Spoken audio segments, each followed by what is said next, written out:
All right, so this is for Radoslav Todorov. I probably murdered that. I'm really sorry. But the ultimate issue here is that you've got no focus point.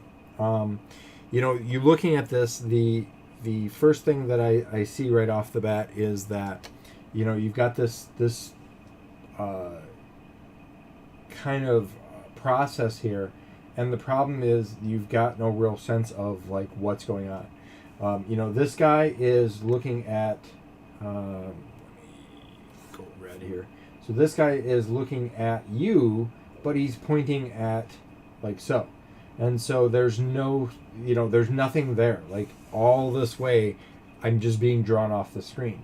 This guy is looking like he's attacking this guy here, but there's no like repercussions why he's attacking this guy. You've got the thumb and finger in the, foreground element, but again, there's no reason for it. Like, okay, the thumb and finger, and again, you've got a good sense where it's pointing, but this guy is pointing to absolutely nothing. And this guy is looking off in space here, and this guy is basically pointing at this guy. So by the numbers of people here, I'm looking at this guy as the main enemy. And ultimately, the issue with that is that it doesn't look like he is running away. So it just doesn't give you a sense of what you're really trying to achieve. The second thing that I would really kind of warn you about is silhouettes. So looking at this, the lighting source is the brightest here, central focus point. The lighting source is here, and this is what I'm looking at. But the problem is that everything else kind of blends away. There's really no sense of kind of blend or kind of rough idea. So if I look at this, you want to create a little bit more of a hierarchy. So if these are my characters here, so I'm going to just kind of really rough out this guy here.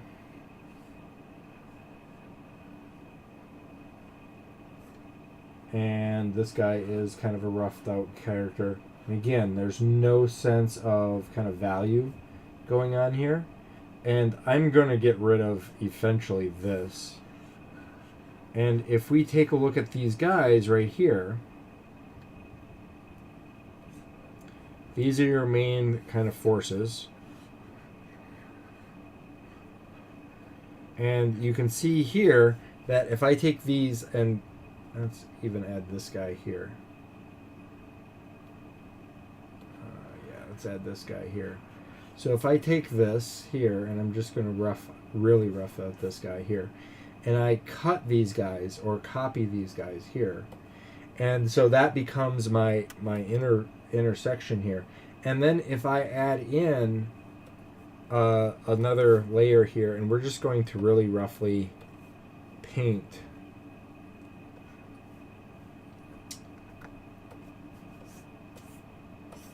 and so with this rough paint in here, you can see that the focal point of this character basically kind of creates something what you're trying to achieve.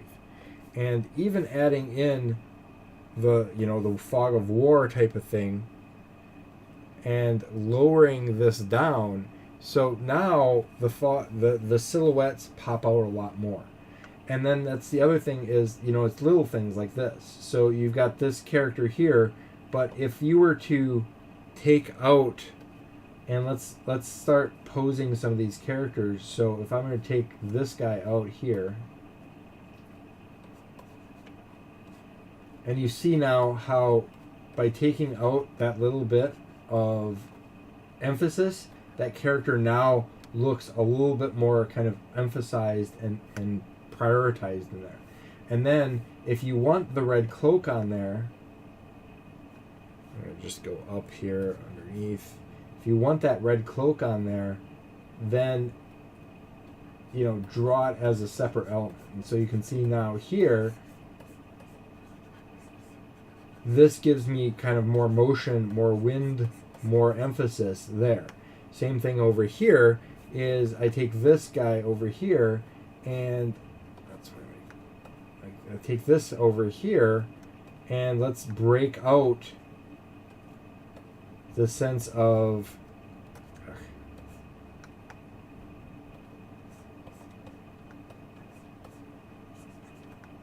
so you can see that this guy's wearing a jacket and it looks a little bit more kind of flowing in the wind type of thing. And even adding in, you know, a little bit of a kind of side piece like that. Also get your lighting straight, because your lighting here is on this side, your lighting here is on this side, and your lighting here is on the opposite side. So you're changing your lighting solution.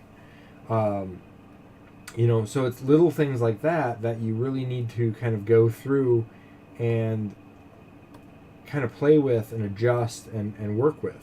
You know, I'm going to just kind of take some of that away, and then then you can have little bits and pieces in there. But I think getting the silhouettes to work, and also getting the the characters to stand out more, and focused on an individual enemy would be much more interesting than trying to do the chaos that you're doing.